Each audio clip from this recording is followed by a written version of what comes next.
कथा में जब बैठे तो मलमूत्र का वेग हमको कथा से हटा ना सके, ऐसा कुछ खान पान की व्यवस्था रखनी चाहिए। कथा के बीच में मलमूत्र त्याग के लिए बार बार वो विक्षेप होता है, उसको वेग, जो मलमूत्र का वेग है उसे काबू में रखने के लिए वैसे ही खान पान कीजिए। बाद में आप अधिक जलपान कर लीजिए, अधिक भोजन कर लीजिए, लेकिन कथा सुनने में बार बार लघु शंका न जाना पड़े या सोच न जाना पड़े, इसके लिए आहार व्यवस्था को संयम में रखें। श्रोता जितना चित्त लगा के सुनेगा उतना ही कथा का प्रभाव उसके ऊपर पड़ता है। यदि वो निराहार रहकर भगवान की चर्चा सुने, अच्छा है, पर यदि व्याकुलता भूख की हो रही, प्यास की हो रही, तो जल पी लेना चाहिए, उचित भोजन पा लेना चाहिए, क्योंकि चिंतन कथा का होना चाहिए, भगवान का होना चाहिए, भोजन का नहीं। जो भगवान की महामहिम भक्ति में रत हैं, ऐसे वैष्णवों की यदि निंदा करेगा, गुरुद्रोह करेगा, महापुरुषों का अपमान करेगा, तो कथा सुनने पर भी उसे लाभ नहीं मिलेगा। किसी की भी निंदा नहीं करनी, किसी की भी निंदा नहीं सुननी, गुरुद्रोह से बचना है, और जो भी संत महापुरुष है सबका आदर करना है। वैष्णव अपराधी के ऊपर फिर ये तेज प्रकाशित नहीं होता है। वैष्णव तेज स्थापित भगवत समुद्र है श्रीमद् भागवत।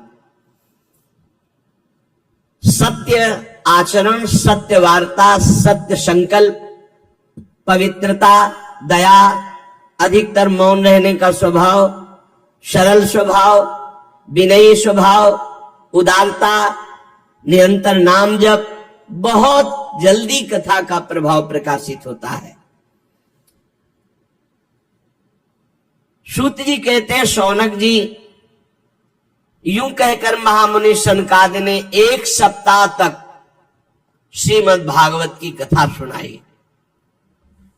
जो परम पवित्र भगवत भक्ति प्रदान करती है, अगर मोक्ष चाहे तो मोक्ष प्रदान करती है, अगर सर्व पाप नाश चाहे तो सर्व पाप नाशनी है। सर्व पाप हराम पुण्याम भक्ति मुक्ति प्रदायिनी। भोग चाहे तो भोग मिल जाए, भक्ति चाहे तो भक्ति मिल जाए, मोक्ष चाहे तो मोक्ष मिल जाए, पाप नाश चाहे तो सर्व पाप नाश हो जाए। 7 दिन तक बड़े मंगलमय भगवान की चरित्रों की वर्षा के साथ बड़े बड़े ब्रह्म ऋषि बैठे हुए हैं। नियम पूर्वक सबने कथा सुनी। देवर्षि नारद जी जब 7 दिन पूरी कथा हुई तो हाथ जोड़कर कहा, धन्योस्मि अनुग्रहीतोस्मि भवद्भिः करुणा परैः अद्य में भगवान लाभत सर्व पाप हरो हरि। मैं धन्य हो गया, हे भगवत स्वरूप सनक सनंदन सनातन सनत कुमार, आपने मुझे धन्य कर दिया भगवान की पावन चर्चा सुनाकर। मेरा श्री हरि में और प्रेम बढ़ रहा है। भगवान की चर्चा में नवम नवम भगवत प्रेम बढ़ता है, और अनुरागी को ऐसा लगता है 1000 बार वही सुनने पर यही लगता है तो नया नया नया स्वाद, नवम नवम।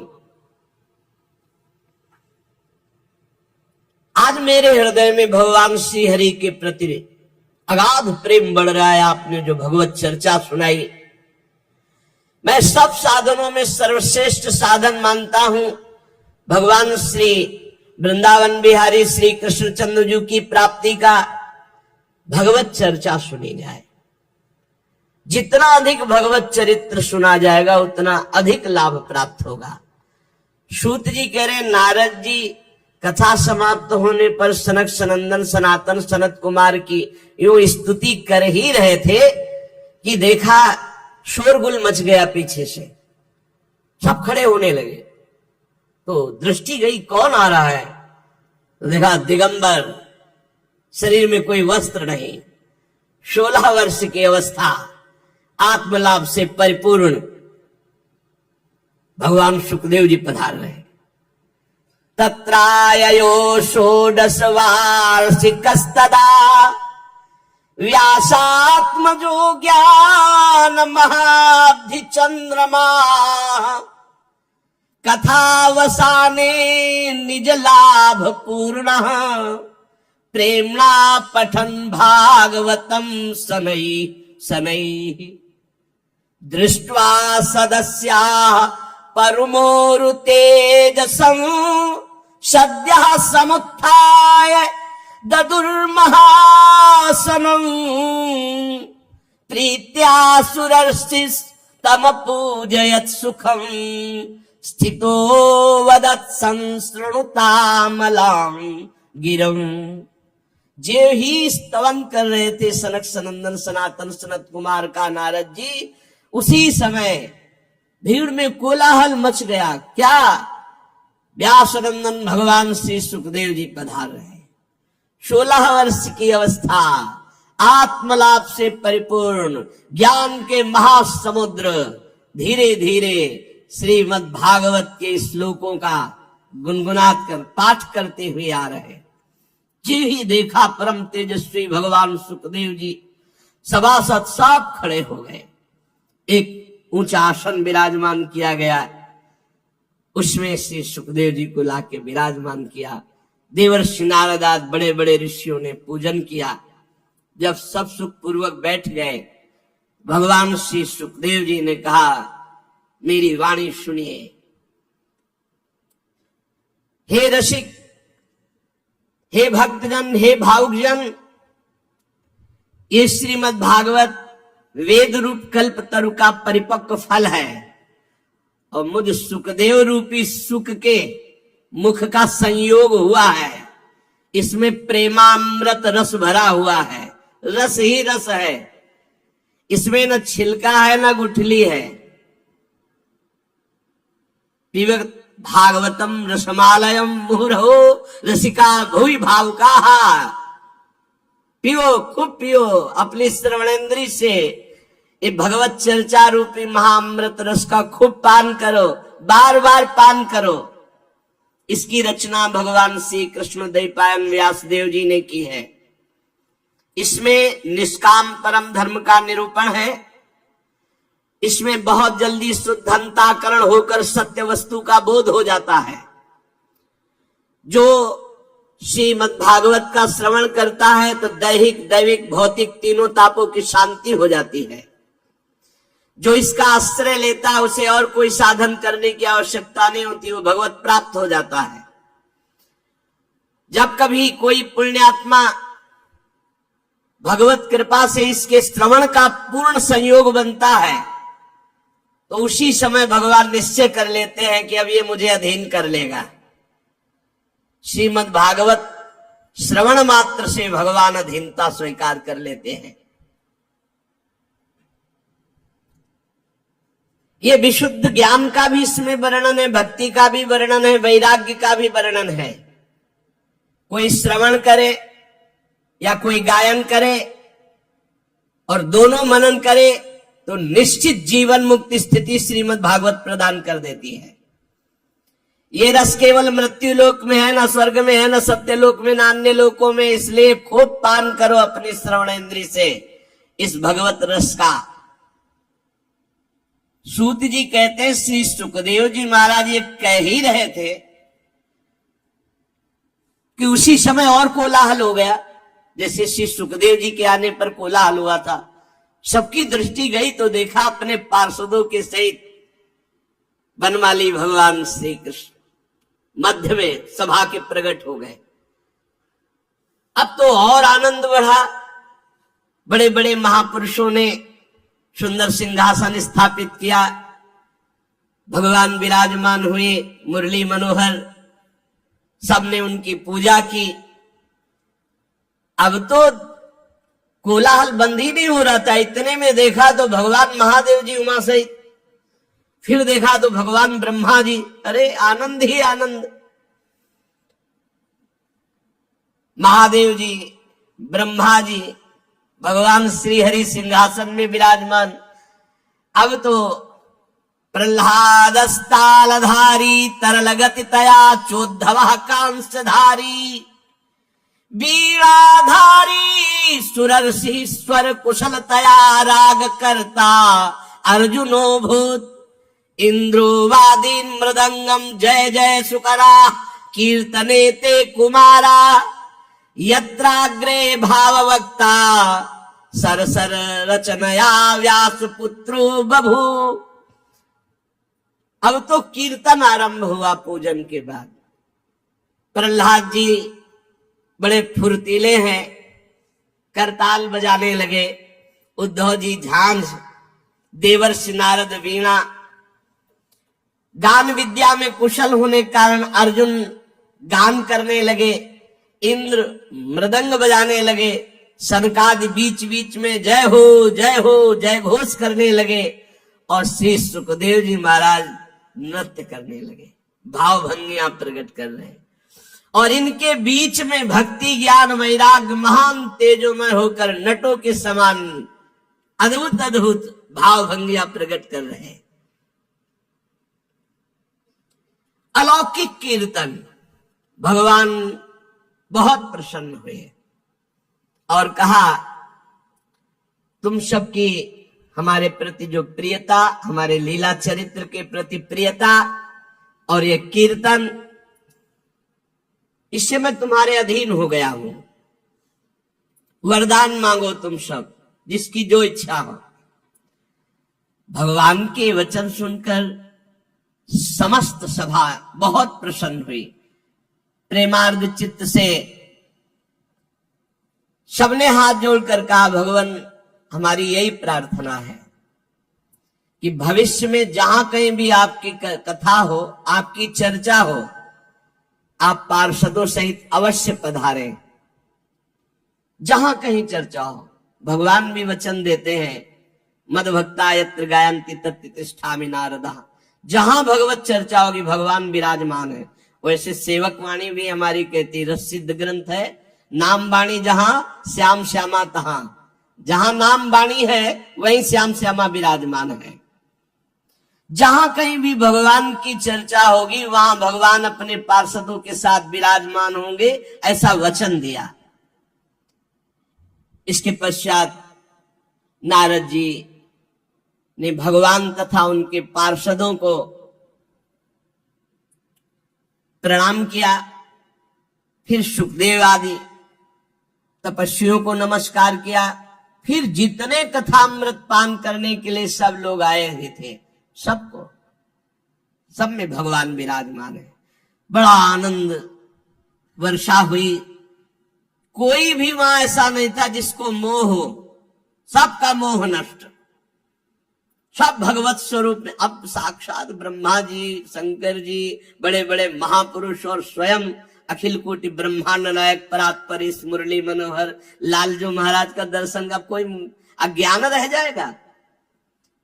सब पूर्ण काम होकर भगवत आनंद में मगन होकर जब आज्ञा हुई तो सब अपने अपने ऋषि मुनि वास स्थान की ओर गए।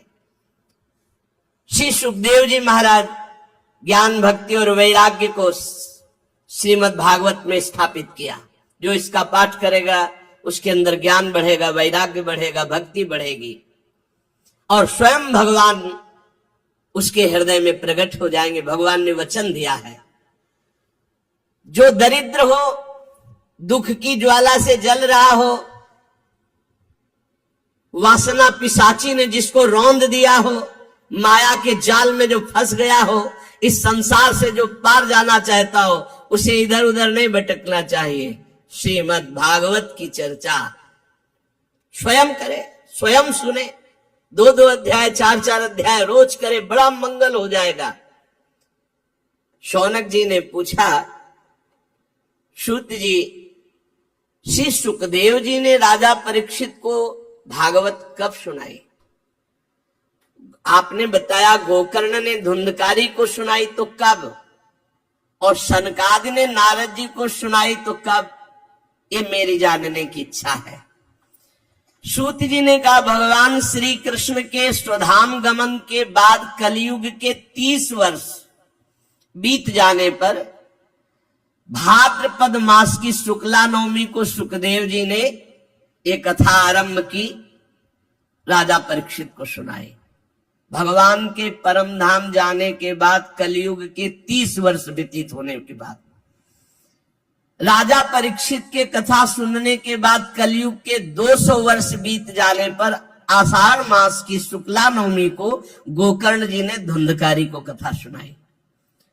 और कलयुग के 230 वर्ष निकल जाने के बाद कार्तिक शुक्ला नवमी को सनकादि ने ये कथा आनंद घाट हरिद्वार में सब ऋषियों के समक्ष सुनाई। जो आपने पूछा मैंने उत्तर दे दिया। कलयुग में भगवत प्राप्ति की रामबाण औषधि भगवान की चर्चा, भगवान का नाम जप। संतजन, आप लोग आदर पूर्वक इस भगवत कथा अमृत का पान कीजिए। ये श्री कृष्ण को अत्यंत प्रिय, संपूर्ण पापों का नाश करने वाला, मुक्ति का एकमात्र कारण, प्रेम भक्ति को बढ़ाने वाला श्रीमद् भागवत महापुराण की चर्चा आपको पूर्ण कर देगी। जिसके कानों में थोड़ी देर भी भागवत की चर्चा पड़ गई है तो यमराज जी कहते हैं यमदूतों से कि भूल कर उनके पास मत चले जाना, जिनके कानों में सुख शास्त्र श्रीमद् भागवत की थोड़ी भी चर्चा पड़ गई है। मेरी शक्ति नहीं है कि भगवत चर्चा सुनने वालों को मैं दंड दे सकूं। इसलिए सबसे प्रार्थना है, असारे संसारे विषय विष संगा कुल धिया क्षणार्धम क्षेमार्थम पिबत सुख गाथा तुल सुधाम। ये संसार असार है। असार माने कुछ भी इकट्ठा कर लो, जब यहां से जाओगे तो कुछ साथ नहीं जाएगा, शरीर भी नहीं, तो सार क्या हाथ लगा। बोले विषय रूप विष की आसक्ति के कारण व्याकुल होकर हे बुद्धिमानों अपने जीवन को व्यर्थ नष्ट मत करो। अरे कुछ ही क्षण, एक घड़ी आधी में पुण्याद क्षणार्धम क्षेमार्थम पिबत सुख गाथा तुल सुधाम। थोड़ी देर बैठकर चैन से भगवान का नाम जप लो, थोड़ी देर भगवान की चर्चा कर लो, यही सार है। इस कथामृत का पान करो। भाइयों, ये निंदित प्रपंच की वार्ता करके अपने हृदय को मलिन करके क्यों भटक रहे हो। जब भगवान की चर्चा कान में जाती है तो सब वासनाओं का नाश करके भगवत भक्ति मुक्ति इसको प्रकाशित करती है। जिसके गले से, कंठ से भगवान की चर्चा का संबंध, जिसके कानों से भगवान की चर्चा का संबंध, उसका वैकुंठ से संबंध हो जाता है। शौनक जी, मैंने अनेक शास्त्रों को पढ़ा है, गोप रहस्य देखा है, सिद्धांतों का निचोड़ किया है। सबका सार यही निकला है कि जिसका चित्त भगवान की लीला कथा में लगा है वो निश्चित भगवत प्राप्त हो जाता है। त्रिलोकी में कुछ भी असाध्य नहीं जिनको भगवान में प्रीति है। नाम में, लीला कथा गायन में, लीला कथा श्रवण में। जन्माद्यस्य यतोऽन्वयादितरतस् चार्थेष्वभिज्ञः स्वराट् तेने ब्रह्म हृदय आदि कवये मुह्यन्ति यत्सूरयः तेजो वारि मृदां यथा विनिमयो यत्र त्रिसर्गो मृषा धाम्ना स्वेन सदा निरस्तकुहकं सत्यं परम धीमहि। जिससे इस जगत की सृष्टि होती है, इसकी स्थिति पालन होती है और जिससे इसका नाश होता है। ध्यान रखो, परमात्मा से ही इसका सृजन होता है, परमात्मा इसका पालन करता है, परमात्मा ही इसका संहार करता है। जो सद्विवेकी जन है वो संहार में भी भगवान की पवित्र लीला को देखते हैं, क्योंकि जैसे सृजन वैसे ही पालन वैसे ही संहार। समस्त असत पदार्थों से वो पृथक भी है, और समस्त असत पदार्थ जो दिखाई दे रहे हैं उसमें वो भरा भी है। बड़ा विचित्र तत्व है, सबसे परे और सब में भरे। वो जड़ नहीं है, वो चैतन्य नहीं है, पर वो जड़ में भी है और वो चैतन्य भी है। वो परतंत्र नहीं है, वो परम स्वतंत्र है। परम स्वतंत्र होते हुए भी आम भक्त पराधीन हो। वो स्वयं प्रकाश है, सबका परम प्रकाशक जो ही ब्रह्मा अथवा हिरण्यगर्भ नहीं, प्रत्युत उन्हें भी अपने संकल्प से जिसने प्रकट किया, उनको वेद ज्ञान का दान किया, जिसके संबंध में बड़े बड़े विद्वान मोहित हो जाते हैं। जैसे तेजोमय सूर्य रश्मियों में जल का, जब गंगा के किनारे देखा प्रातःकालीन किरणें ऐसे पड़ती तो बालू में लगता है निर्मल जल भरा हुआ है, और जल में स्थल का और स्थल में जल का भ्रम हो जाता है। वैसे ही त्रिगुणमयी माया ने भ्रम पैदा कर दिया। जागृत स्वप्न सुषुप्ति रूपा, ये जड़ चैतन्य रूपा ये सृष्टि है नहीं, है वही परमात्मा, जिसकी अधिष्ठान सत्ता से ये नाशवान परिवर्तनशील संसार सत्य प्रतीत हो रहा है।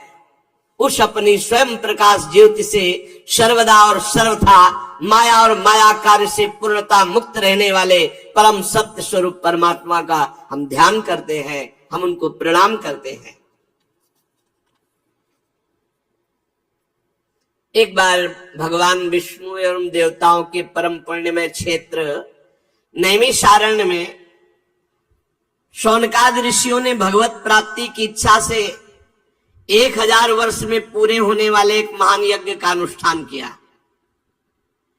एक दिन उन लोगों ने प्रातः काल अग्निहोत्रादि नित्य कृत्यों से निवृत्त होकर सूत जी का पूजन किया और उन्हें ऊंचे आसन पर बैठाकर बड़े आदर से प्रश्न किया।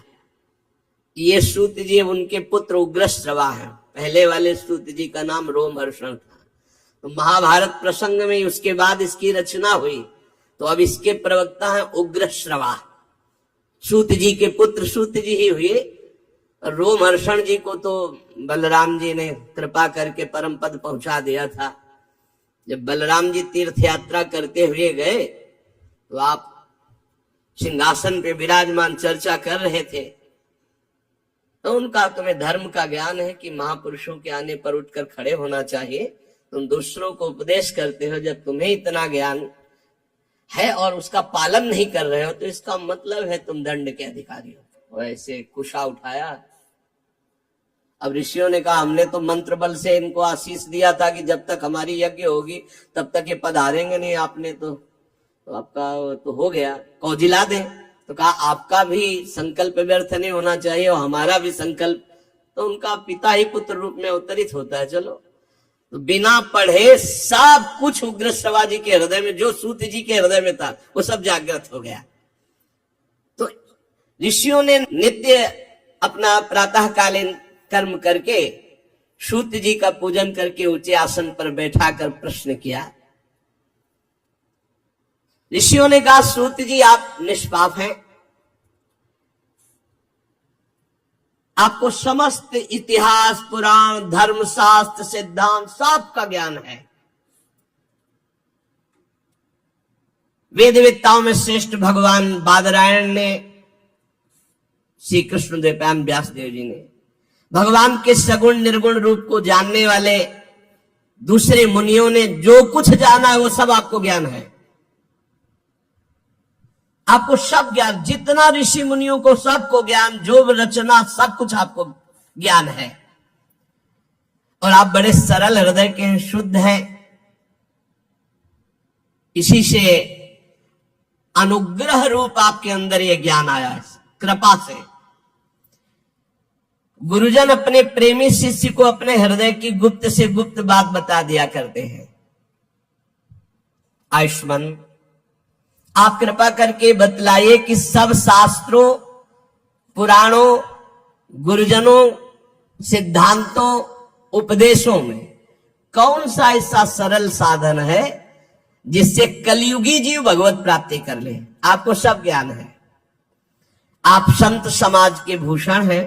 इस कलयुग में प्रायः लोगों की आयु कम हो गई है, साधन करने में लोगों की रुचि और प्रवृत्ति भी नहीं है, लोग आलसी हो गए हैं, भाग्यमंद है, समझ थोड़ी है, आयु थोड़ी है, बड़े विघ्न बाधाओं से भरे पड़े हैं और शास्त्र इतने हैं कि बुद्धि पवित्र हो तब तो पढ़ के निर्णय करें। तो इसलिए महाराज आप सबका निर्णय करके बता दो कि कलयुगी प्राणी को भगवत प्राप्ति के लिए कौन सा सरल साधन है, कैसे अंतःकरण शुद्ध हो और भगवान को प्राप्त हो। प्यारे सूत जी, आपका कल्याण हो। आप तो जानते हैं कि यदुवंशियों के रक्षक भक्तवत्सल भगवान श्री कृष्ण वसुदेव जी की धर्मपत्नी देवकी के गर्भ से प्रकट हुए थे। तो क्या कारण, क्या इच्छा, भगवान के अवतीर्ण होने का रहस्य क्या था, उसे हम सुनना चाहते हैं। आप कृपा करके बताइए। भगवान जीवों के परम कल्याण के लिए, भगवत प्रेममयी समृद्धि के लिए अवतार धारण करते हैं। ये जीव जन्म मृत्यु के घोर चक्र में पड़ा हुआ है। इस स्थिति में इसका कभी मंगल नहीं हो सकता यदि भगवान नाम उच्चारण नहीं करेगा। पक्का समझ लो। आपन्नः संस्कृतिम घोराम यन्नामो विवशो गृणन् ततः सद्यो विमुच्येत यद बिभेति स्वयं भयम्। बहुत जोर की बात है। आपन्ना संस्कृतिम घोरा, बार बार जन्म, बार बार मरण, बार बार कर्म के फंदे में फंसा हुआ जीव, ये जब तक भगवान का नाम जप नहीं करेगा तब तक मुक्त होने वाला नहीं। बस नोट कर लो दिमाग में बात। ये बचपन से लेके अभी तक सब शास्त्रों का, सब गुरुजनों का, महंतों का, महापुरुषों का, ऐसे सूत जी महाराज, हम तो अल्प ज्ञान वाले, अल्प संग वाले, ये तो महत संग, महत ज्ञान वाले, वो कह रहे संस्कृति चक्र से बचने के लिए एकमात्र उपाय है यन्नाम विवशो गृणन् तथा सद्यो विमुच्येत यद विभेत स्वयं भयम्। यदि जीव को यह सौभाग्य मिल जाए भगवान के मंगलमय नाम जप का, तो नाम जप से उसकी बहुत जल्दी मुक्ति हो जाए, क्योंकि भय भी भगवान से डरता है। ऐसे भगवान का जो नाम जप करता है वह भय हो जाता है। सूत जी परम विरक्त, परम शांत मुनिजन भगवान के श्री चरणों की शरण में रहते हैं, अतः उनके स्पर्श मात्र से संसार के जीव पवित्र हो जाते हैं। जो संत जन नाम जप करते हैं, भगवान के शरणागत हैं, उनके दर्शन स्पर्श से जीव के पाप नष्ट हो जाते हैं। इधर गंगा जी के जल का बहुत दिनों तक सेवन किया जाए नियम पूर्वक, तब कहीं गंगा जी पवित्रता प्रदान करती। पर भगवान के भक्त जो नाम जप करते हैं, लीला चरित्र गायन करते हैं, उनके मुख से लीला सुनना, उनके दर्शन, उनके तत्काल गंगा पापम शशि तापम दैन्यम कल्प तरुष तथा पापम तापम तथा दैन्यम हरति साधु समागमा। भगवान का कलिमलहारी पवित्र यश भला कौन ऐसा आत्मशुद्धि वाला, इच्छा वाला होगा जो श्रवण न करे। वो लीला से अवतार धारण करते हैं, बड़े बड़े महात्मा जन उनके लीला चरित्रों का गायन श्रवण करते हैं। हम बड़े श्रद्धालु हैं और आपके श्रीमुख से सुनना चाहते हैं। बुद्धिमान सूत जी, सर्वसमर्थ प्रभु अपनी योग माया से स्वच्छंद लीला करते हैं। अब हम श्री हरि के मंगलमयी अवतार कथाओं का श्रवण करना चाहते हैं। पुण्य कीर्ति भगवान श्री हरि की लीला सुनने से हमें कभी तृप्ति नहीं हो सकती, क्योंकि पद पद पर ऐसा आनंद आता है भगवत चरित्र सुनने में, नया नया रस का अनुभव होता है कि कभी तृप्ति ही नहीं होती। भगवान श्री कृष्ण अपने को छिपाए हुए इस लोक में ऐसी चेष्टा की कि सहसा कोई जान ही ना पावे कि ये भगवान है, मानो मनुष्य हो। परंतु कितना भी हो, ऐसी लीलाएं तो हुई हैं बलराम जी के साथ, प्रभु श्री कृष्ण की, जो केवल भगवान कर सकते हैं, दूसरा नहीं कर सकता। कलयुग है, हम लोग दीर्घकालीन सत्र का संकल्प लेकर बैठे हैं, बढ़िया अवकाश है, और आप कथा सुनाने वाले हो, हम सब 88,000 ऋषि सुनने वाले। इसलिए मानो किसी को बहुत बड़ी दरिया से पार जाने के लिए नौका और कर्णधार मिल जाए, ऐसे आप मिल गए सूत जी। अब आप भगवान की परम पवित्र चर्चा सुनाइए, लीला चरित्र सुनाइए। श्री व्यास जी कहते हैं, शौनकादि ब्रह्मवादी ऋषियों के ये प्रश्न करने पर रोमहर्षण के पुत्र उग्र श्रवा को बड़ा ही आनंद हुआ। उन्होंने ऋषियों के इस मंगल में प्रश्न का अभिनंदन करते हुए उग्र श्रवा सूत जी बोले।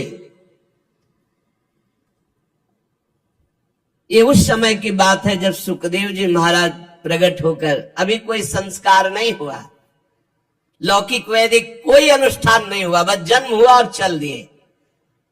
पिताजी भगवान व्यास देव जी पीछे पीछे पुकार रहे, हा बेटा, हा बेटा, पर मुड़ के भी नहीं देखे।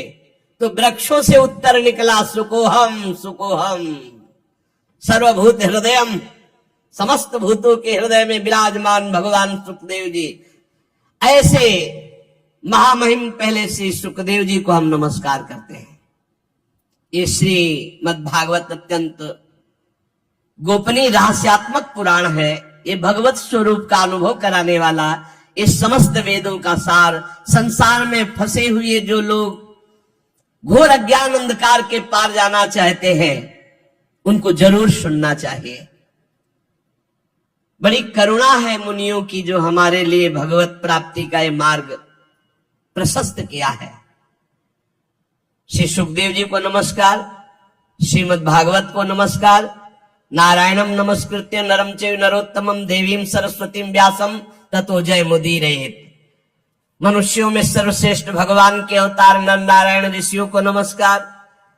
बुद्धि प्रदान करने वाली देवी सरस्वती को नमस्कार। रचयिता भगवान व्यास देव जी को नमस्कार। अपने अंतःकरण पर विजय प्राप्त करके भगवत प्रेम प्राप्ति के लिए हम इस महापुराण की चर्चा करते हैं। ऋषियों, आपने संपूर्ण विश्व के कल्याण के लिए बड़ा सुंदर प्रश्न किया है, क्योंकि ये प्रश्न श्री कृष्ण के संबंध में है, और इससे भली भांति अंतःकरण शुद्ध हो जाएगा और भगवत प्राप्ति हो जाएगी।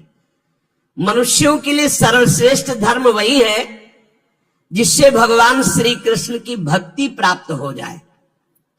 भक्ति भी ऐसी जिसमें किसी प्रकार की कामना न हो। ये समस्त धर्मों के दान पुण्य तीर्थ अवगाहन सब साधनों का फल है कि भगवान श्री कृष्ण श्री हरि में भक्ति हो जाए। अहेतुक्य अप्रतिहता ययात्मा संप्रसीदति सा वै पुंसाम परो धर्मो यतो भक्ति अधोक्षते। सब धर्मों का श्रेष्ठ फल यही है, भगवान श्री कृष्ण में भक्ति हो जाए। भक्ति भी कैसी? अहेतुकी, अबाध भक्ति, कोई हेतु कोई कामना नहीं, अबाध नित्य निरंतर।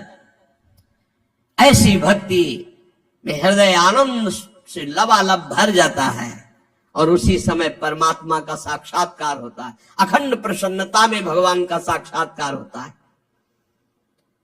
भगवान श्री कृष्ण में भक्ति होते ही, चित्त जोड़ते ही अद्भुत ज्ञान प्रकाशित हो जाता है। पढ़ा लिखा ज्ञान नहीं, ये स्वयं प्रकाशित होता है।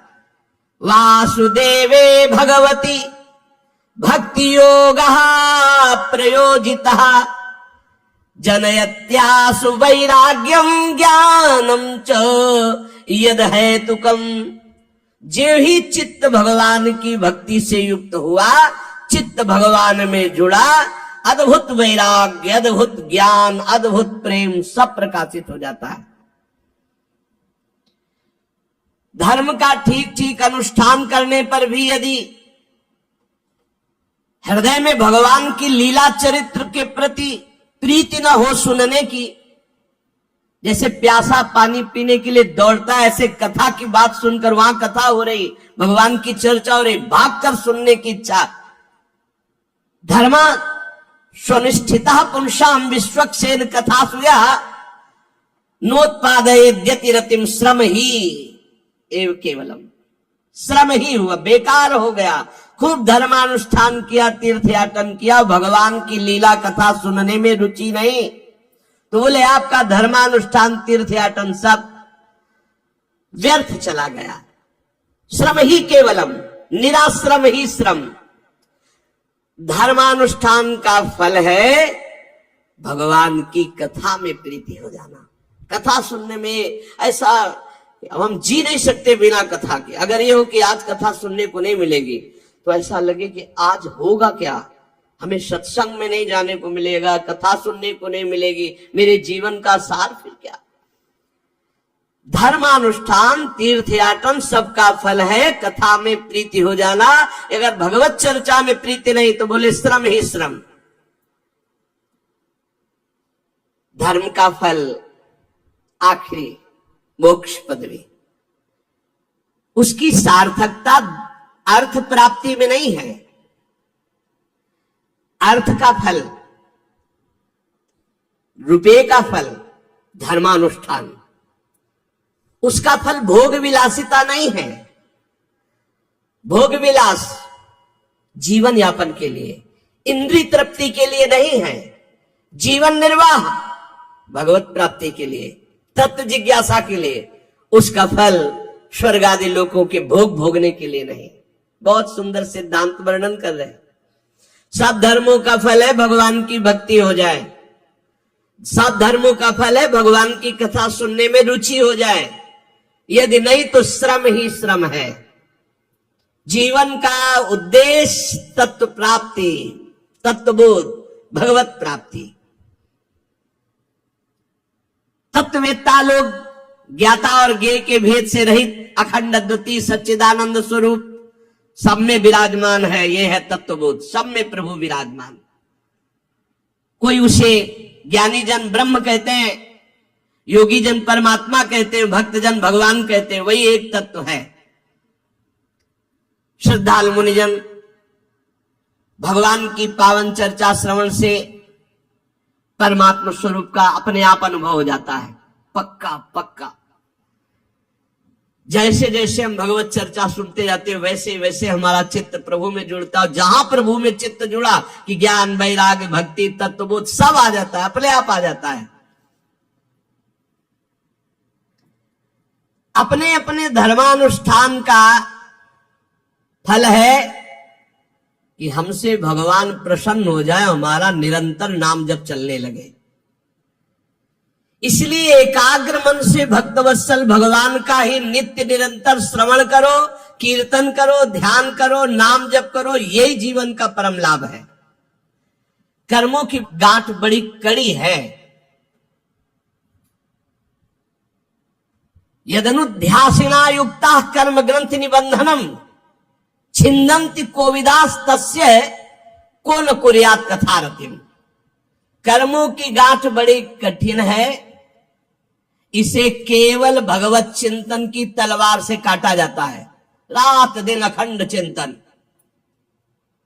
और अखंड चिंतन होता है भगवत चरित्र सुनने से। जब हृदय पवित्र होता है तो कौन ऐसा मनुष्य होगा जो अपने कल्याण की चाह रखता और भगवत लीला कथा सुनने में रुचि न रखे।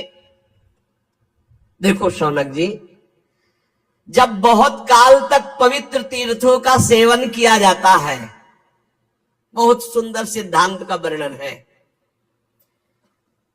तब उसे संत समागम मिलता है। पुण्य पुंज बिन मिले न संता।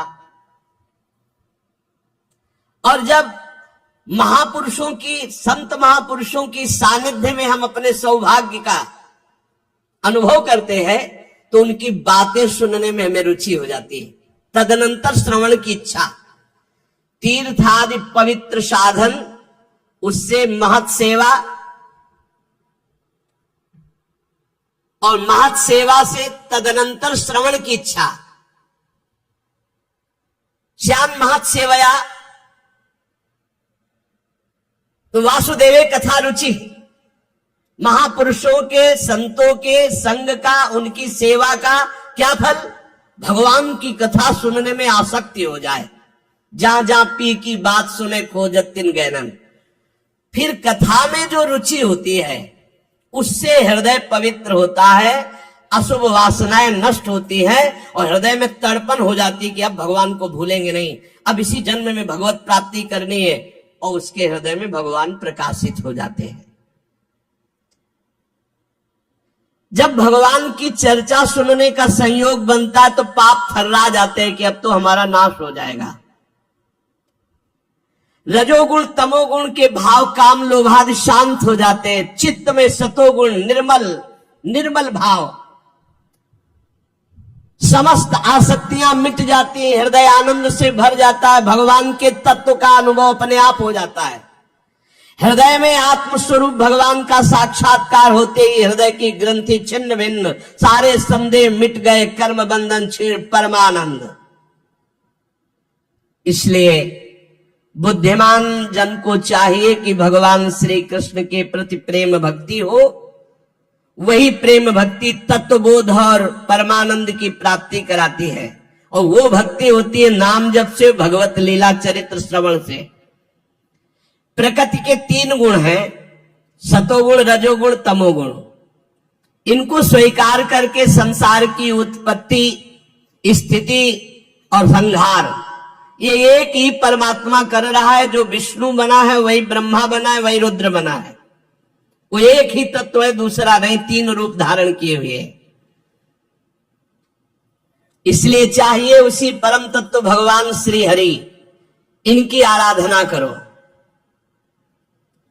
यदि तमोगुणी आराधना करोगे तो फिर अधोगति नहीं होगी। अब जैसे तमोगुण में कोई भूतों की आराधना करता है, कोई ऐसे जो, तो फिर उसी वैसे ही स्वभाव बनता, वैसे ही गति होती है। प्राचीन काल से अब तक जितने महापुरुष हुए हैं वो विशुद्ध भगवान श्री हरि की आराधना, वही हर है, वही ब्रह्मा है, पहले बता चुके हैं। जो इस संसार सागर के पार जाना चाहता है उसे किसी की निंदा तो नहीं करनी, किसी में दोष दर्शन नहीं देखना, पर जो घोर स्वभाव वाले लोग हैं इनसे दूरी बना के रखना है, ना इनकी उपासना करनी है, ना इनका संग करना है। जिसका स्वभाव राक्षसी है वो भी अपने को आराधक मानते कि मैं आराधना करता हूं, बड़े राक्षसी स्वभाव के, पशुओं की हत्या करना, मदिरा पीना, सब। कभी ऐसे लोगों का संग न करे। जो धन और ऐश्वर्य की, संतान की कामना से भूत प्रेतों को पूजते हैं, वो भूत ही प्रेत बनते हैं, ध्यान रखना। क्योंकि उनका स्वभाव उनके जैसा मिलता है तो उनकी वही गति होती है। एक यक्षिणी को सिद्ध किए थे, कान में ऐसे विष्ठा लगाए थे, तो कान में यक्षिणी विष्ठा में बैठ करके वो बताती थी कि इनका नाम ये है, ये यहां से आए, इस कामना से आए। तो एक बार भाई जी से हनुमान प्रसाद पोद्दार जी के पास सूचना पहुंची कि एक भगवत प्राप्त महात्मा है, वो देखते ही बता देते हैं तुम्हारा नाम क्या है, तुम्हारा गांव क्या है, तुम किस काम से आए हो। भाई जी ने कहा ऐसी तो सिद्धियां होती हैं, भगवत प्राप्ति तो अलग विषय है, ऐसा तो सिद्धियों का विषय होता है। फिर उन छोटी छोटी सब बातें उनकी बताई तो भाई जी ने कहा हम भी दर्शन करेंगे ऐसे।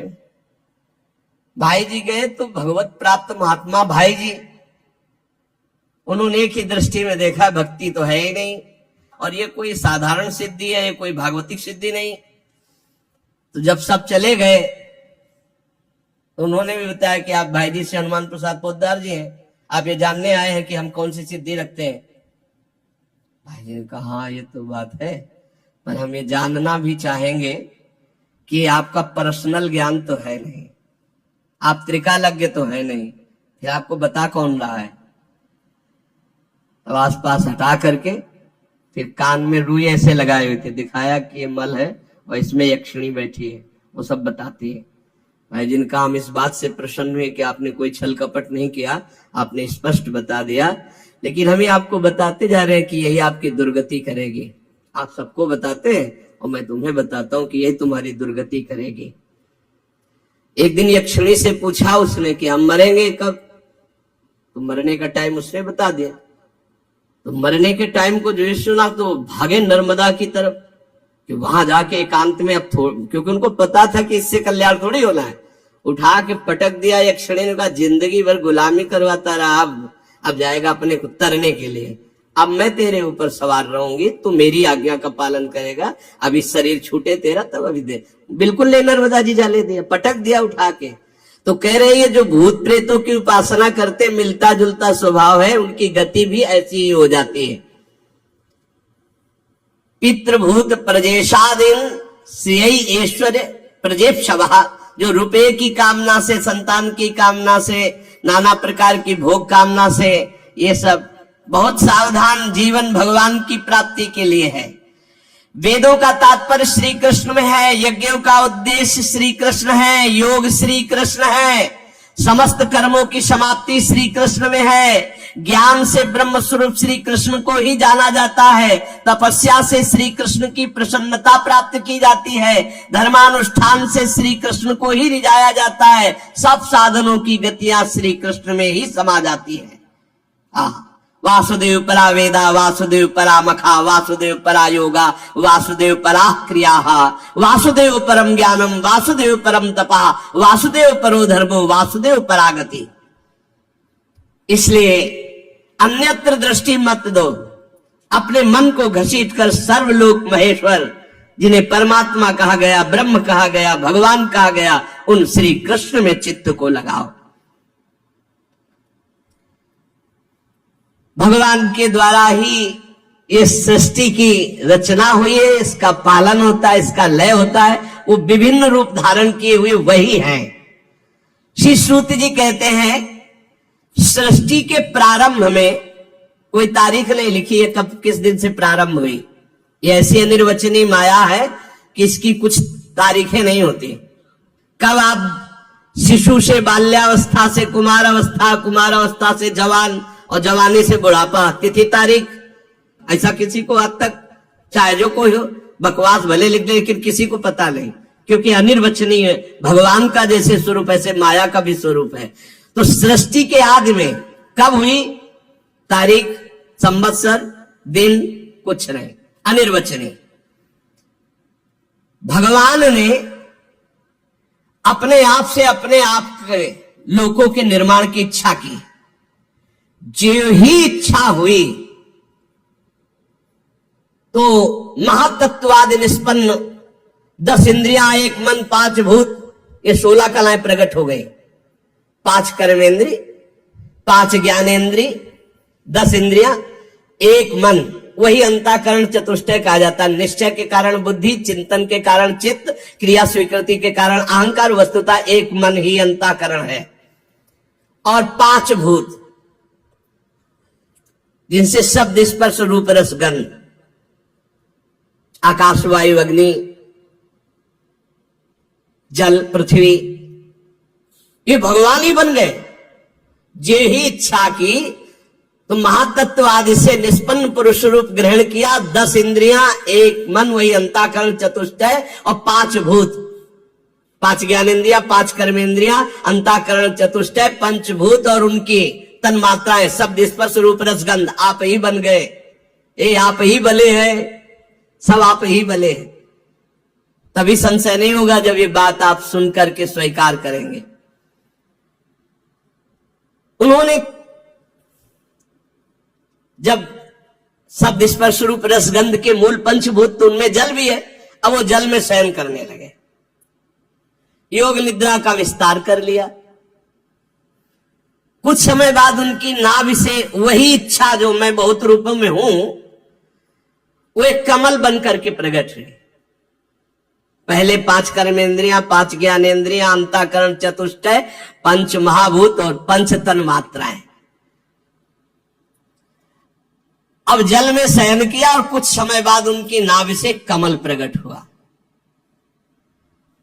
और उस कमल में जो प्रकट हुए प्रजापतियों के अधिपति भगवान ब्रह्मा जी प्रकट हुए। चारों तरफ देखा, 4 मुख।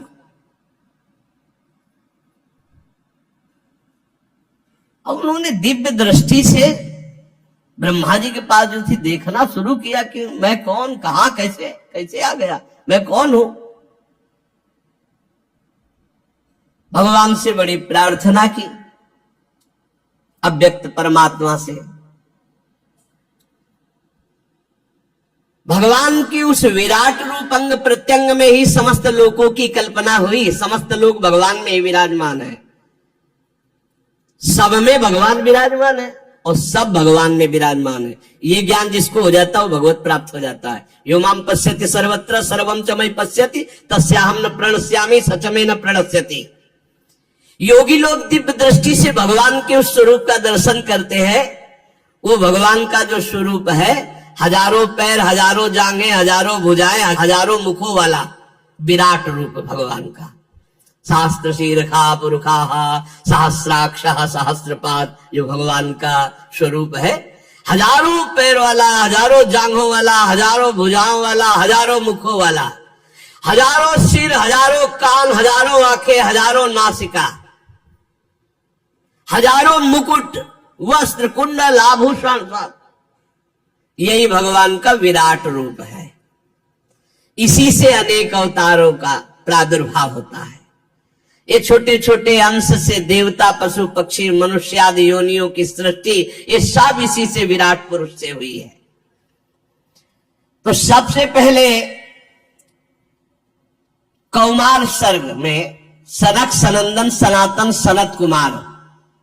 सबसे पहले कमल, कमल से ब्रह्मा, और फिर ब्रह्मा जी ने जो पहली सृष्टि की तो सबसे पहले सृष्टि में प्रकट हुए सनक, सनंदन, सनातन, सनत कुमार। ये चारों ब्रह्म ऋषि जब अवतार लिए तो सृष्टि रचना से बिल्कुल अलग, नियम प्रकट होते हुए अखंड ब्रह्मचर्य, अखंड ब्रह्मचर्य, निरंतर हरिशरणम हरिशरणम हरिशरणम, उदासीन जगत से। दूसरी बार इस संसार कल्याण के लिए समस्त यज्ञों के स्वामी उन भगवान ने जो रसातल में पृथ्वी विराजमान थी उसको लाने के लिए 12 अवतार धारण किया। ऋषियों की सृष्टि में देवर्षि नारद के रूप में तीसरा अवतार धारण किया। शाश्वत तंत्र का, जिन्हें नारद पंचरात्र कहते हैं, उपदेश किया। उसमें कर्मों के द्वारा किस प्रकार कर्म बंधन से मुक्ति मिलती इसका वर्णन है। फिर धर्म पत्नी मूर्ति के गर्भ से नर नारायण के रूप में भगवान ने चौथा अवतार लिया।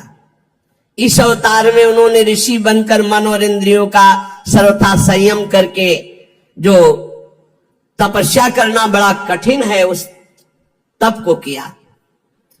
पांचवें अवतार में भगवान ने सिद्धों के स्वामी कपिल के रूप में अवतार लिया। तत्वों का निर्णय करने वाले सांख्य शास्त्र का, जो समय के फेर से लुप्त हो गया था, आसुरी नामक ब्राह्मण को उपदेश किया।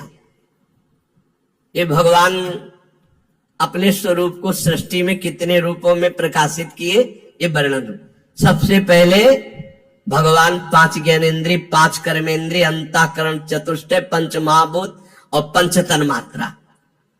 फिर भगवान नाभि कमल, ब्रह्मा जी, फिर सनक, सनंदन, सनातन, सनत कुमार, फिर भगवान वाराह रूप, फिर देवर्षि नारद रूप, फिर नर नारायण रूप, फिर कपिल रूप।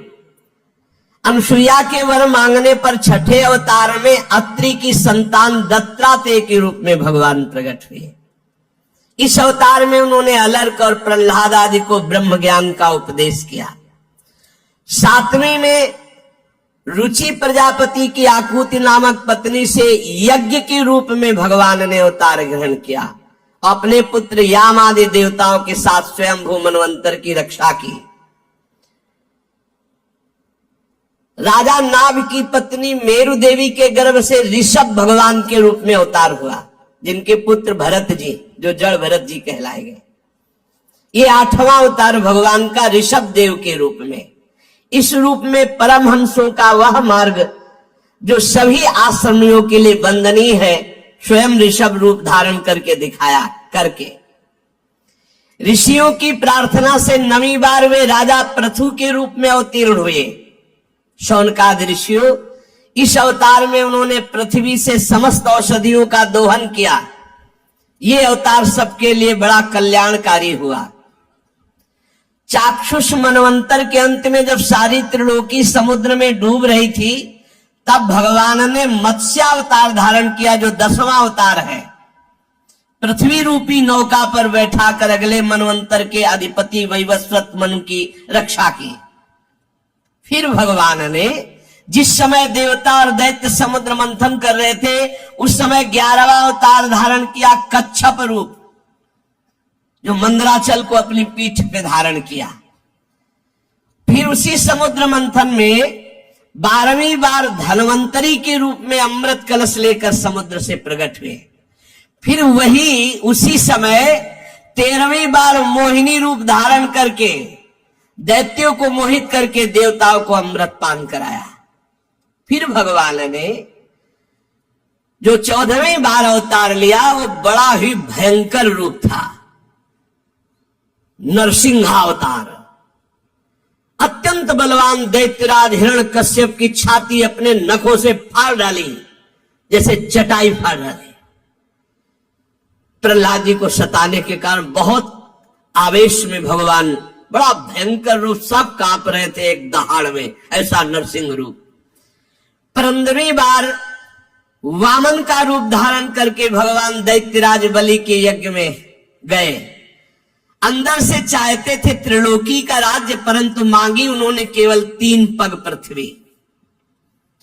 भगवान का 16वां अवतार हुआ परशुराम अवतार।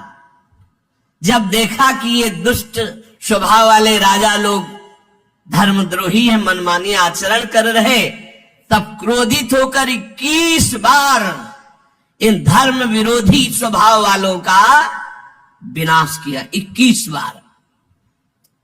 इसके बाद 17वें अवतार में सत्यवती के गर्भ से पराशर जी के द्वारा वे श्री कृष्ण द्वैपायन भगवान व्यास देव जी के रूप में अवतीर्ण हुए।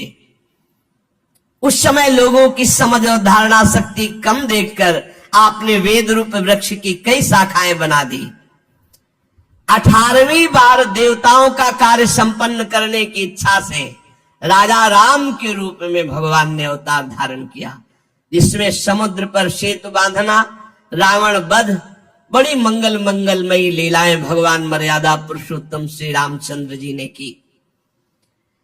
19वें और 20वें अवतार में यदुवंश में बलराम और श्री कृष्ण के नाम से भगवान का अवतार हुआ। इसके बाद कलयुग आ जाने पर मगध देश बिहार में देवताओं के द्वेषी दैत्यों को मोहित करने के लिए अजन के पुत्र रूप में भगवान का बुद्धावतार।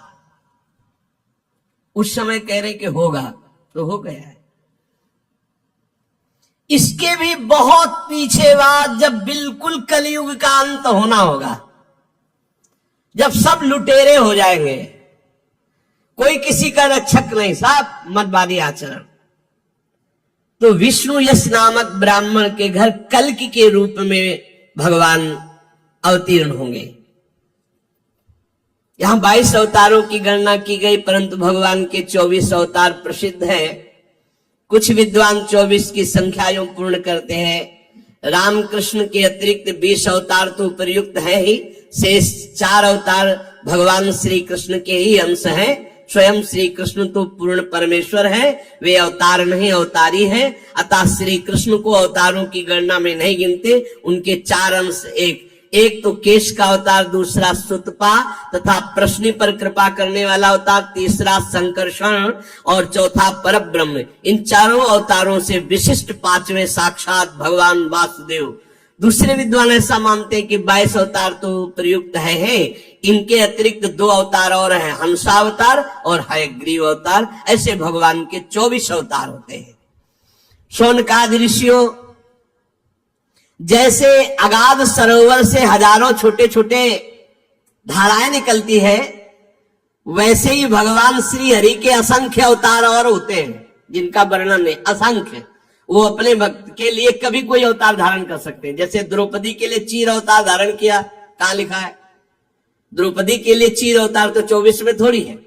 बोले असंख्य अवतार, जब जरूरत पड़े भक्त के लिए तब वो तुरंत अवतार धारण करते हैं, अंतर ध्यान हो जाते हैं। जैसे अगाध सरोवर से छोटे छोटे बहुत सी धाराएं निकलती है, ऐसे भगवान श्री हरि के असंख्य अवतार हैं।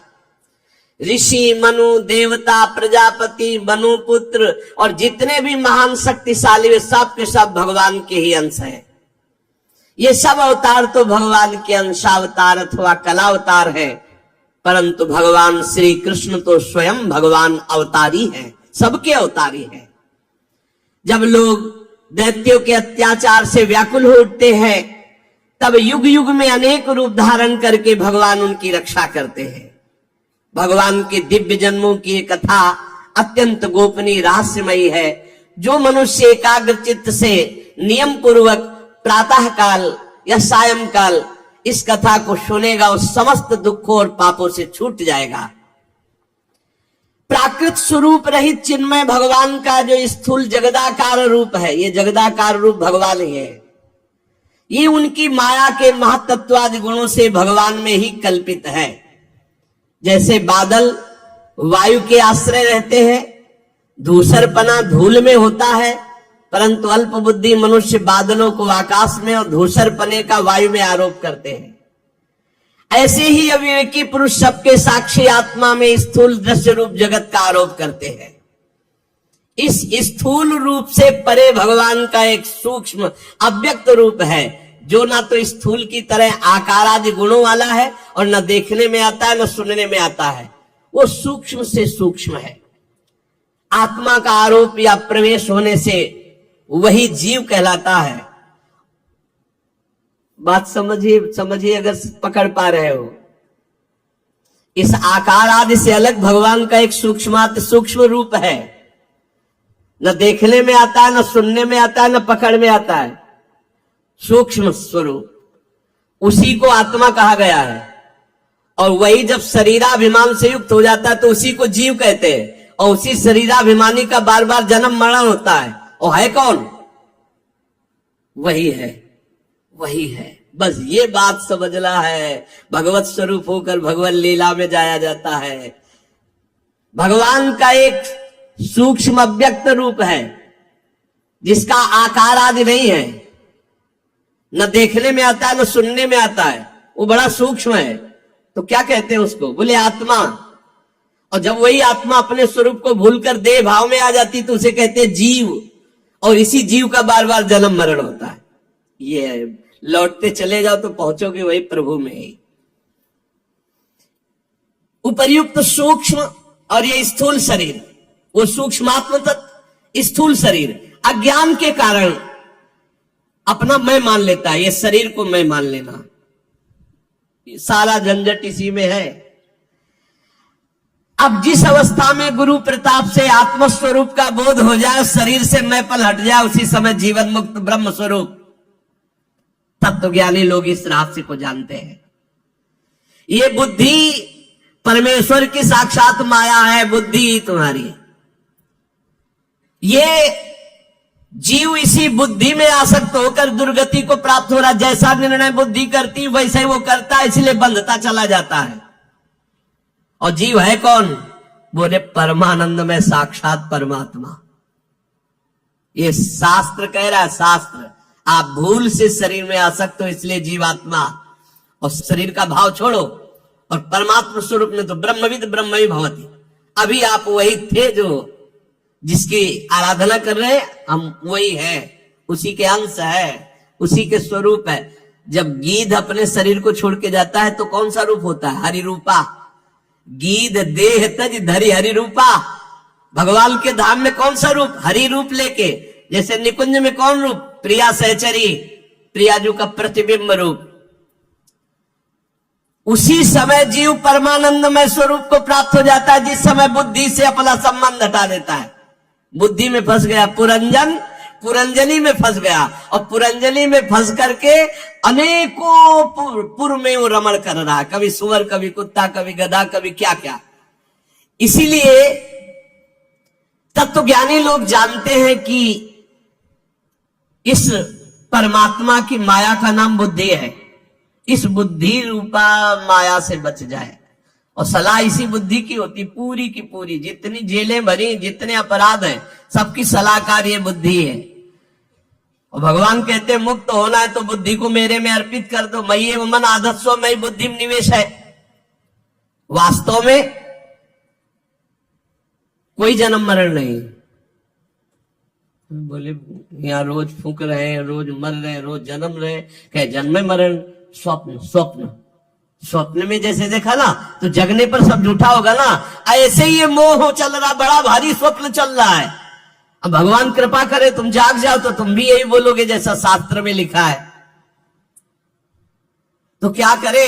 बोले हृदयेश्वर भगवान की उपासना करो, भगवान की आराधना करो, तो तुम्हारे अंदर ज्ञान जागृत हो जाए, तुम जग जाओ।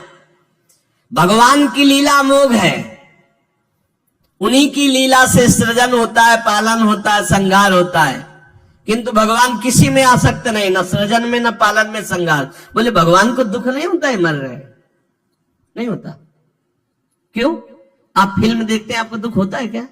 तो बोलते तुम बड़े निर्दयी हो यार, उसको पिटवा रहे हो। पागल हो, फिल्म चल रही, कोई असली में पिट रहा है क्या? कुछ नहीं, असली में कुछ नहीं हो रहा। असली में ये सब एक साथ बैठकर ठंडा पानी पीते हैं और फिर गुस्सा का रोल करते हैं आके। अच्छा ऐसा होता है? बोले ऐसा है, कोई असली में कुछ नहीं हो रहा है, बस असली में यहाँ कुछ हो रहे हैं। जगत नाटक वही भवा, वहां तो कम से कम 2-4 रोल वाले हैं। एक हीरो है, एक हीरोइन है, और एक बिलियन, क्या कहते हैं, बिलियन, हाँ वही खलनायक है, और बड़े, और यहाँ एक ही सब कुछ बोला हुआ है। यहाँ पर्दा भी वही है, नाटक मंच भी वही है, डायरेक्टर भी वही है, और पात्र भी वही है, और दर्शक भी वही। कमाल का ये रहस्य रघुनाथ कर बेगिल जाले कोई, और जो जाले रघुपति कृपा तो सपने मोह न होए। तो बोले भगवान को दुख नहीं होता? बोले नहीं होता। कैसे? जैसे तुम नाटक फिल्म में देखते हो, ये सब आग लग गई, सब नष्ट हो गया, सब मर गया, तो आपको बाद में आंसू पूछते निकलते हो क्या? नहीं, हंसते निकलते हो। कोई पूछे इतना जोर का वहां काट मार मची, अरे यार नाटक चल रहा था। तो जगन नाटक वही भवा, वहां तो दूसरे के द्वारा नाटक चल रहा था, यहाँ तो अपने आप से अपने आप में खेल रहा है। वो अपने आप से अपने आप का सृजन कर रहा है, अपने आप से अपने आप का पालन कर रहा है, अपने आप से अपने आप का संहार कर रहा है। बिल्कुल उसको दुख नहीं। बोले हमें तो बहुत दुख हो रहा है। जैसे स्वप्न में तुम्हें थप्पड़ियाए जाओ तो दुख नहीं होगा, तो जगने पर बताओ कितने थप्पड़ लगे थे, तो हंसी केवल आएगी कि नहीं आएगी? कहा जाए लाओ मलहम लगाना, स्वप्न में बहुत पिटाई हुई थी। पागल हो क्या, वो स्वप्न था, वो स्वप्न था। तो जेहि जाने जग जाए हेराई, जिस तत्व के जान लेने के बाद ये संसार खो जाता है। कैसे? जागे जथा स्वप्न भ्रम जाई। जो जगने पर स्वप्न का महत्व खत्म, ऐसे जागृत होने पर सृष्टि रचना पालन संहार सब खत्म। एक वासुदेवा सर्वमित समात्मा सुदुर्लभा, वही वासुदेव भगवान विराजमान है। ना कोई जन्मना, ना कोई मरना, ना कोई बढ़ना, ना कोई घटना, ये सब स्वप्न। उमा कहूं मैं अनुभव अपना, सत हरि भजन जगत सब सपना। जो सपने सिर काटे कोई, बिनु जागे दुख दूर न होई। जगना पड़ेगा भाई, स्वप्न देख रहे, भगवत लीला गायन, भगवत नाम जप, इससे आप भगवान की कृपा का अनुभव करेंगे। तब आप समझ पाएंगे कि भगवान की करामात क्या है। एक करामात बड़ा भारी जादूगर, अपने आप से अपने आप में सब जादू। कैसा रूप, कितना जादूगर। अगर माथे में नाक होती तो अलग पहचाना जाता। सबकी आंख एक ही जगह है, माथे के नीचे आंखें, आंख के नीचे नाक, नाक के नीचे मुंह। और इतने लोग हैं, जैसे स्टेशन में है या कहीं बहुत कथा प्रसंग जहां लाखों की भीड़, तो लोग सब पहचाने जाते, अमुक अमुक अमुक। कैसा ब्रह्मा जी के पास छापा खाना है, सब अलग अलग। देखो ना, रंगीली शरण, विशाखा शरण, अमुक शरण, अमुक शरण, सबकी ये हो कि भाई थोड़ा अंतर है कि किसी के ना के यहाँ है, किसी के यहाँ ना के यहाँ है, किसी के ना के यहाँ है, तो पहचान सबको वैसे, और सब अलग अलग पहचाने जाते, और सब में एक ही है, और एक ही सब बना हुआ है। बड़ा विचित्र खेल है। इसीलिए भजन करो, नाम जप, भगवान का लीला चरित्र गायन श्रवण, और इसी जन्म में हम भगवत प्राप्त हो जाए। भगवान के नाम में बड़ी ताकत है, भगवान की लीला चरित्र गायन श्रवण में बड़ी ताकत। दो बातें तो जीवन बना ले। सेवक जी महाराज कह रहे हैं, सेवक शरण सदा रहे, अनत नहीं विश्राम, कै वाणी हरिवंश की, कै हरिवंश है। या हम भगवत चर्चा कर रहे हैं, या सुन रहे हैं, या नाम जप कर रहे हैं। बाहरी शरीर से जो भी क्रियाएं, नौकरी, व्यापार, किसानी, सब भगवत गुणगान, भगवान नाम जप, सीधे भगवत प्राप्ति। ने तो बड़ा भारी जादू फैला है, बड़ा जादू, बड़ा जादू। अरे पूरी जिंदगी 10-10 साल, 50-50 साल, 60-60 साल के कोई है समय निकल गई। बोले कितने साल के? बोले 35-50 है क्या तुम्हारे पास? बोले वही लालसा की भोग के सुखी हो जाऊं, कुछ इकट्ठा कर लूं, कुछ। और बनते बनते बिगड़ गए और दब गए, राख बन के दब गए, पता नहीं फिर आगे चल। सावधान, बड़ा जादू का तमाशा है, बहुत जादू है भगवान की माया में। ऐसा जादू डाला कि पूरा जिंदगी निकला जा रहा है, होशे में नहीं आ रहे, होशे में नहीं आ रहा। है कौन, हमारा लक्ष्य क्या है? यही दिखा है, लड़का बच्चा, रुपया पैसा, कबाब खाओ, मौज मस्ती। अंदर से खोखला, ऊपर से मढ़ने से कुछ नहीं होगा। सच्चिदानंद भगवान का नाम, लीलाओं का गायन, ये तुम्हें असली सौंदर्य प्रदान करेगा। असली सौंदर्य भगवत स्वरूप होकर भगवान के धाम में जाना। ये बाहरी से कुछ नहीं होने वाला। हमें तो लगता है कि हमारी प्रार्थना ये मान ली जाए, भूल में मत पड़ो, असलियत में तुम नहीं हो। तुम्हें ये सवारी मिली है भगवत प्राप्ति के लिए। अगर सावधान रहे तो ठीक, और नहीं समय निकल गया तो मन पछताई है अवसर भी। खूब नाम जप करो, भगवत चरित्र सुनो, और मस्ती से भगवान के आश्रित होकर जगत सेवा करो। जिसको जो कर्तव्य मिला है, किसानी, व्यापार, नौकरी, राष्ट्र सेवा, समाज सेवा, परिवार सेवा, ये सब भगवान को प्रसन्न करने वाली। कहीं भागने की जरूरत नहीं, जो जहां हो वहीं भगवान के मानकर नाम जप करो, लीला चरित्र गायन श्रवण करो, भगवत प्राप्ति पक्की। कह रहे कि जिसके कान में भगवान की चर्चा चली गई, यमदूतों से यमराज जी कहते भूल कर मत जाना, उनकी तरफ देख मत लेना, क्योंकि भगवान की चर्चा सुन चुके। आप तो रोज सुन रहे हो, पर घड़े में छेद ना हो तो बहुत जल्दी भर जाएगा। और चलनी में गैया दो है तो दोष दैव को दे। ये छेद कुछ है, इनको बंद कर देते। ये जो कथा अमृत है ना, ये जो नामामृत है ना, ये उफान में आ जाए, और उफान में आ जाए तो सारे विकार नष्ट हो जाएंगे। एक बार हिम्मत करके निकलो भाई, हम सब भगवान की शरण में है। एक बार इस माया प्रपंच से निकलो, नाम जप निरंतर करते रहो, देखना आपकी आध्यात्मिक उन्नति कैसी होती। नाम जप पकड़ लिया, जीत गए पक्का। लीला चरित्र तो हर समय हम नहीं सुन सकते, हर समय नहीं गा सकते, हर समय संयोग नहीं मिल सकता, लेकिन नाम हर समय, नाम और जब चरित्र सुनने और कहने का समय मिले, खूब उदार हृदय से सुनो और गाओ भगवान की लीला।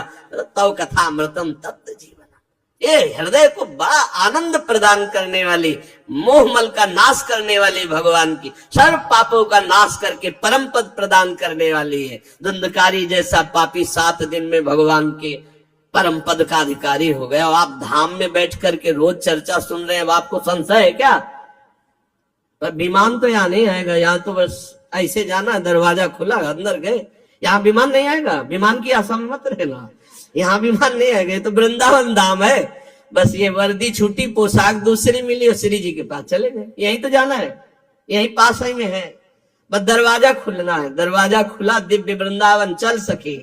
अब यहाँ ऐसे 4 पार्षद विमान इस आशा में वृंदावन धाम है, यही हम तो घर आ चुके। अरे लाखों माला का जो भजन का प्रभाव बाहर है, एक मालक है, ये धाम है, यहाँ थोड़ी चर्चा, थोड़ा भजन, थोड़ा सत्कर्म, थोड़ा पुण्य, थोड़ी सेवा बड़ा लाभ प्रदान करती। कहाँ बैठ के सुन रहे हो? बोले वो नैमी सारण में सुन रहे, वो हरिद्वार में सुन रहे। ये सब भगवान के रचित तीर्थ है।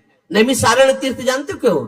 सुदर्शन चक्र के प्रभाव से। और यहाँ स्वयं भगवान लीलारत थे, है और आगे रत रहेंगे। प्रिया प्रीतम का घर है ये, बस ट्रांसफर हो गया, शरीर ये छूटा और निकुंज की पोशाक मिलेगी। चल सकी प्रियाजू के पास। अनंत जन्मों की सच्ची माने हम भूल गए। जैसे पिछले जन्म में हमारे कौन माता पिता थे पता नहीं ना, बिल्कुल पता नहीं। ऐसे हमारे असली परिवार के जन है प्रिया प्रीतम। हम भूलकर माया में फंस गए। जिस समय आपको दृष्टि मिलेगी तो आप चिल्ला के रो पड़ेंगे। जैसे अपने माता पिता को पहचान ले तो कैसा लगता है, ऐसे असली आए मिले परिवार आपने, हरिहसि कंठ लगायो, भाग बड़ो वृंदावन पायो। अब बस घर जाना है, अपने घर जाना है और कुछ नहीं रह गया। समय व्यतीत करो, जीवन की श्वासें खत्म हो और अपने श्री जी के पास चलना। विश्वास पक्का रखना। विश्वास में डगमगाए तो साधन बल से नहीं है। हित दूर जो विश्वास है तब वही सुधरे बात, ना तर माया पंथ में फिरे जो टक्कर खार। निरंतर नाम जप करो और जितना बन सके उतना परोपकार करो, दूसरों का हित करो, बड़ा आनंद रहेगा। शेष चर्चा आगे। श्री राधा वल्लभ लाल की जय।